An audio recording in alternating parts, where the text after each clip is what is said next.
വിശുദ്ധ മത്തായിയുടെ സുവിശേഷം 5-ാം അധ്യായം 19-ാം വാക്യം. ഈ പ്രമാണങ്ങളിൽ ഏറ്റവും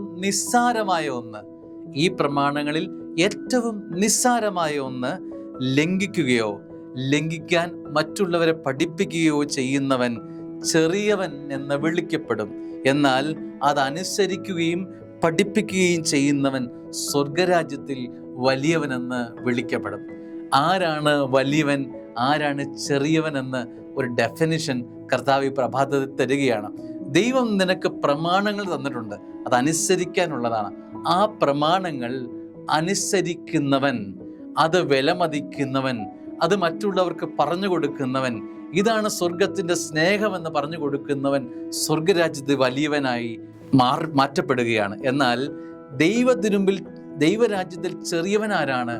അത് ലംഘിക്കുന്നവൻ, പ്രമാണങ്ങൾ എന്താണെന്ന് മനസ്സിലാക്കിയിട്ടുള്ളവൻ, സ്വർഗത്തിൻ്റെ സ്നേഹം തിരിച്ചറിഞ്ഞിട്ടുള്ളവൻ. അത് ലംഘിക്കുന്നു എന്ന് മാത്രമല്ല, മറ്റുള്ളവരെ ലംഘിപ്പിക്കാൻ പ്രേരിപ്പിക്കുന്നവൻ, പഠിപ്പിക്കുന്നവൻ. അഭിഷേകം ചോർത്തിക്കളയുന്നു എന്ന് മാത്രമല്ല, അവൻ നശിച്ചു എന്ന് മാത്രമല്ല, മറ്റുള്ളവരെ നശിപ്പിക്കുന്നവൻ കൂടി എന്തായി മാറും? അവൻ ദൈവരാജ്യത്തിൽ ചെറിയവനായി മാറ്റപ്പെടുമെന്ന് അർത്ഥം. സ്നേഹമുള്ളവരെ, വലിയവനാകാൻ ഉള്ള തത്രപ്പാടിൽ മറന്നു പോകരുത്. സ്വർഗം പറയുന്നത് ഇതാണ്.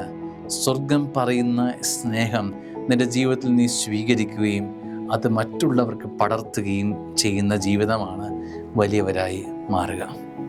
ആമേൻ.